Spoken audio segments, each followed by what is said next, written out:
नमस्कार। स्वागत है आपका न्यूज लॉन्चर पर। मैं हूं अशोक वानखड़े। लेकर आया हूं आपके लिए एक खास खबर।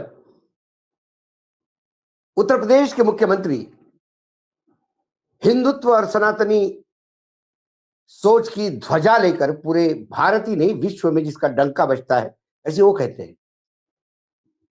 गोरखपुर के पीठ के पीठेश्वर योगी आदित्यनाथ जाने जाते हैं खास इसलिए कि वो कईयों का इलाज करते हैं। चाहे बुलडोजर से कहें, चाहे शब्दों से कहें, और चाहे बाकी जो गैंगस्टर का इलाज हुआ है एनकाउंटर में या एक्सीडेंट में, वो सबने देखा। लेकिन वो योगी आदित्यनाथ जो भारत की ब्राह्मण और ठाकुर जो अलग अलग राजनीतियां चलती है, तो ठाकुर लॉबी में आज के डेट में सबसे बड़े ठाकुर नेता के तौर पे उभर रहे योगी आदित्यनाथ,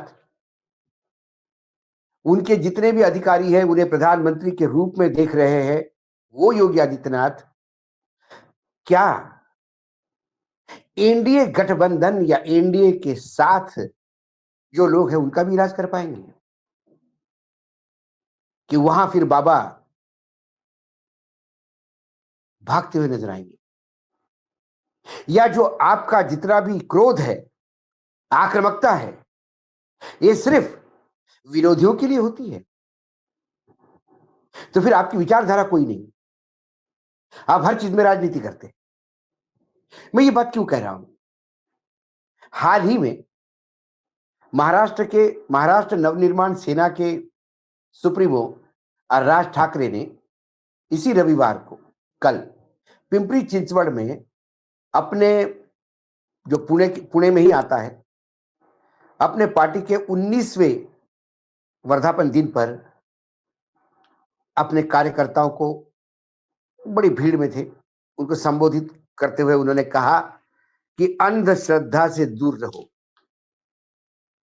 उन्होंने कहा कि मुंबई में मैंने एक कार्यकर्ताओं का मीटिंग बुलाई थी, कई कार्यकर्ता आए नहीं क्योंकि बीमार पड़े थे। जब मैंने पूछा क्यों बीमार पड़े भाई, ये क्या हो गया मुंबई, तो पता पड़ा ये सब कुंभ गए थे। हमारे सहयोगी बड़ा नांदगांवकर, राज ठाकरे के पार्टी में एक बड़ा नाम है, ये भी कुंभ गए। मेरे लिए एक बोतल में पानी लाए, बोले गंगा जल इसको पीना है। मैंने कहा बोले हट, ये कहां की अंधश्रद्धा उठा के लाए हो तुम? वो पानी पी के बीमार पड़ेगा आदमी। अरे इतने पाप क्यों करते हो कि गंगा में जाके नहाना पड़े? क्या गंगा का पानी नहाने लायक भी है जो पीने की बात कर रहे हो? ये अंधश्रद्धा है गंगा में नहाना। उन्होंने कहा मैं विदेश जाता हूं, वहां मैंने नदियां देखी है, क्या साफ सुथरी नदियां होती है, लेकिन मैंने किसी भी नदी पे पूजा होते हुए नहीं देखी। भारत में हम नदी को माता मानते हैं, देवी का रूप मानते हैं, पूजनीय मानते हैं, घाटों पे पूजा करते हैं, आरती उतारते हैं, लेकिन उनके शुद्धिकरण पे हम सिर्फ बातें सुन रहे हैं। राजीव गांधी प्रधानमंत्री थे तब से लेकर आज तक मैं सुन ही रहा हूं कि गंगा स्वच्छता अभियान चल रहा है, गंगा साफ हो। हम गंगा नदियां साफ नहीं रख सकते, नदियों को पूजा करने का या उडंबर करते। उन्हें कहा स्विमिंग पूल में भी जब आदमी जाता है और जब नीला पानी होता है बिल्कुल ट्रांसपेरेंट, तब उसमें उतरता है। जब पानी हरा हो जाता है तो कौन मूर्ख उतरेगा उस पानी में? जिस हिसाब से राज ठाकरे ने बात कही, उसके बाद एक स्टेटमेंट बीजेपी की तरफ से आया महाराष्ट्र के कि कुंभ ही आस्था का विषय है, सदियों से वहां लोग नहाते हैं। ऐसी बात नहीं है, महाजन नाम के एक मंत्री ने दिया। लेकिन योगी आदित्यनाथ से मुझे अपेक्षा थी, क्योंकि योगी आदित्यनाथ कैसे अपने विरोधियों पे टूट पड़ते हमने देखा। अबू आजमी समाजवादी पार्टी के नेता है, उन्होंने औरंगजेब पे कुछ कहा, उसके बाद योगी आदित्यनाथ जो ललकारे हैं वो सुनिए आप, कैसा इलाज करने की बात कर रहे हैं। देखिए कंट्रोल रूम, जरा वीडियो दिखाइए। समाजवादी पार्टी का नेता, आपका विधायक घोषणा करो ना उस कमबख्त को उस कमबख्त को निकालो पार्टी से और उसको एक बार यूपी भेज दीजिए, बाकी उपचार हम अपने आप करवा लेंगे। अब वो आदमी का उपचार करवाएंगे, इलाज करवाने वाले योगी आदित्यनाथ के मुंह पे ताला लग जाता है जब राज ठाकरे की बात आती है। क्योंकि वर्तमान में महाराष्ट्र में राज ठाकरे के घर लगातार बीजेपी वाले लोग परिक्रमा कर रहे हैं। अभी मुख्यमंत्री भी जाके आए उनके घर में। उन्हें कहा कि राज ने मुझे एक दिन मिले थे तो बोला था आ जाओ घर में, तो मैं गया था घर में। ऐसा ही शिष्टाचार की मुलाकात थी। क्योंकि म्युनिसिपल कॉर्पोरेशन के चुनाव आने वाले हैं और एन केन प्रकरण उन्हें शिवसेना को सत्ता से दूर रखना है, उद्धव ठाकरे वाली। उसके लिए राज ठाकरे का होना जरूरी। राज ठाकरे भले ही नमक जैसे हो लेकिन स्वादानुसार, स्वाद उसी से आता है। तो उन्हें लगता है कि हमें सत्ता उसी से मिलेगी, इसलिए सारे बीजेपी वाले, सारे एनडीए गठबंधन के लोग राज ठाकरे को बड़े गुड ह्यूमर में रखते हैं। फिर राज ठाकरे को कुछ गलत भी कहा तो भी बड़ा माइल्ड रिएक्शन देते हैं, क्योंकि वो दूध देने वाले गाय की दुलत्ती भी अच्छी लगती है। लेकिन योगी आदित्यनाथ को क्या हुआ? वो तो हिंदुत्व के खिलाफ कोई बोले, कुंभ तो उनका अपना था। कुंभ के खिलाफ जब ममता बनर्जी ने कहा था कि मृत्यु कुंभ है, तो वो दीदी पर टूट पड़े थे। लेकिन राज ठाकरे का नाम आते से ही वो चुप हो जाते हैं। इससे पता पड़ता है कि इनको ना गंगा से कुछ लेना देना है, ना कुंभ से कुछ लेना देना है, ना हिंदुत्व से कुछ लेना देना है। ये शुद्ध रूप से भगवे चोले के अंदर एक राजनीतिज्ञ है। उस भगवे का भी अपमान करते नहीं। तो यदि वो गोरखनाथ के पीठेश्वर है पहले, बाद में मुख्यमंत्री, तो उस हैसियत से भी गंगा के खिलाफ बोलने वाले के बारे में कुछ तो रिएक्शन आनी चाहिए थी, लेकिन मौन है। इससे पता पड़ता है कि ये कितने डबल स्टैंडर्ड में जीते, कितना इनके इनके चेहरे का जो नकाब है, वो जो मुखौटा है, वो भले ही हिंदुत्व का हो, सनातनी का हो, वो प्रखरता से वो लोगों के सामने लाते हैं जब विरोधियों पे टूट पड़ना हो। जब उनके अपने कुछ करते हैं तो फिर बगले झांकने लगते हैं। ये सिर्फ इनका ही उदाहरण नहीं है, एक और उदाहरण है उर्दू इस भाषा को लेके। क्योंकि कितने पढ़े लिखे हैं योगी आदित्यनाथ, अब पढ़े लिखे और बीजेपी के नेताओं के बारे में बोलना तो अब वर्तमान जो 2014 के बाद का जो लॉट है उसके बारे में तो बहुत ही ये मुश्किल हो जाता है, क्योंकि अपनी खुद की क्रेडिबिलिटी का सवाल है, विश्वसनीयता का। प्रधानमंत्री की डिग्री से लेके कई तमाम लोगों की डिग्रियों को लेके सवाल उठते हैं, तो फिर लगता है कि क्या कहें। और कई बार लोग डिग्रीधारी होते हैं लेकिन क्या शिक्षित होते हैं? उनके पास सर्टिफिकेट है लेकिन जो पढ़ा वो कुछ दिमाग में दिखाई नहीं देता।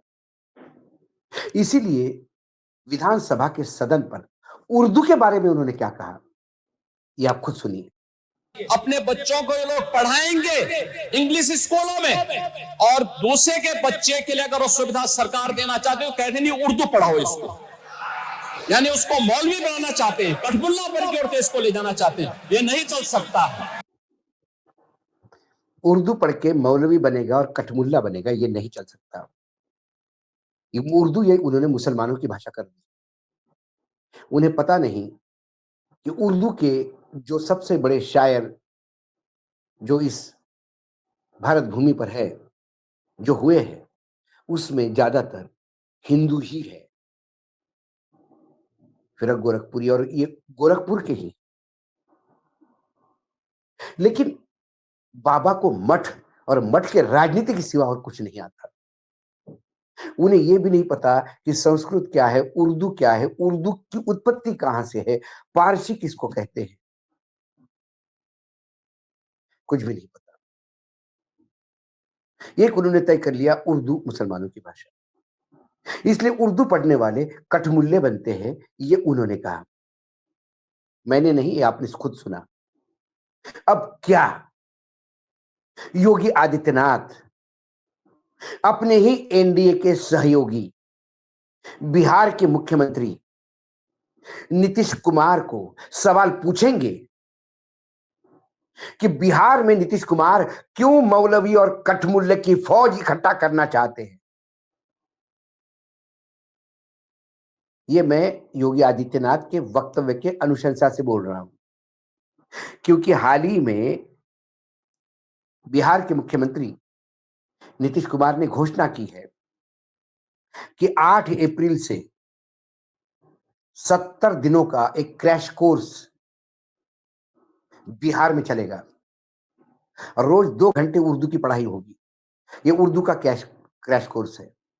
और उन्होंने अपने सचिवालय में तमाम बड़े अधिकारियों को, आईएएस और आईपीएस जो सिविल सर्विसेज के अधिकारी हैं उनको, बाकी कर्मचारियों को, सरकारी कर्मचारियों को, पत्रकारों को, साहित्यकों को, वकीलों को, डॉक्टरों को, एनजीओ चलाने वाले तमाम लोगों को, समाज सेवियों को आह्वान किया है कि बिहार सरकार अपने तरफ से उर्दू सिखाने का एक उर्दू का क्रैश कोर्स 70 दिनों का 8 अप्रैल से शुरू कर रहे हैं, फ्री ऑफ कॉस्ट। 2 घंटे रोज पढ़ाई होगी उर्दू की। और उर्दू जो रोजमर्रा की जो शब्द है उससे आपको अवगत कराएंगे। तो योगी आदित्यनाथ के अनुशंसा से चुनावी साल में नीतीश कुमार बिहार में कठमुल्ले और मौलवी पैदा कर रहे हैं। तो क्या योगी आदित्यनाथ की में दम है कि वो नीतीश को ललकारे? क्योंकि भगवा पहन के हिंदुत्व का झंडा तो आप लेके चलते हो। हिंदुत्व की रक्षा की तो कसमें आपने ही खाई है। और हिंदुओं के सबसे बड़े नेता तो आप ही बनते हो। ये स्वयंभू हो आप। तो क्या आपकी औकात है नीतीश को बोलने की? आंध्र प्रदेश में जहां आप सत्ता में हैं चंद्रबाबू के साथ, वहां मुसलमानों मस्जिदों को पैसा मिल रहा है मेंटेनेंस का, 10,000 रुपए महीना। क्या आप चंद्रबाबू नायडू के साथ है? क्या उनको कुछ कह सकते हैं आप? क्योंकि नीतीश और चंद्रबाबू कुछ कहेंगे तो केंद्र की सरकार नीचे आ जाएगी। ये नानी सरकार है नायडू और नीतीश की, उसके बैसाखियों पे टिकी हुई। तो जहां सत्ता आती है, जहां सत्ता का मक्खन खाना है, वह हिंदुत्व, तुम्हारी विचारधारा, उर्दू की तुम्हारी विचारधारा, ये सारी हाशिए पे रह जाती है। फिर उनका कड़वा डोज भी मीठा लगने लगता है। फिर चंद्रबाबू नायडू का मुसलमानों को रुझाना भी अच्छा लगता है। नीतीश का उर्दू का क्रैश कोर्स शुरू करना भी अच्छा लगता है। राज ठाकरे को गंगा में नहाना ये अंधश्रद्धा है, ये कहना भी अच्छा लगता है, क्योंकि आपको इन सब का साथ चाहिए सत्ता का मक्खन खाने के लिए। और उत्तर प्रदेश में आप पूरे जनता को और पूरे देश की जनता को हिंदुत्व के नाम से कभी अबू आजमी को ललकारते हैं, कभी ममता को ललकारते हैं, तो कभी उर्दू जबान को, उर्दू भाषा को गाली देते हैं। ये है इनका ओरिजिनल चेहरा। तो सवाल यही है, क्या योगी आदित्यनाथ नीतीश कुमार और राज ठाकरे पर इलाज करने की बात करेंगे? हम इंतजार करते हैं। आज इतना ही, कल फिर आता हूं किसी विषय के साथ। तब तक के लिए नमस्कार। देखते रहिएगा न्यूज लॉन्चर।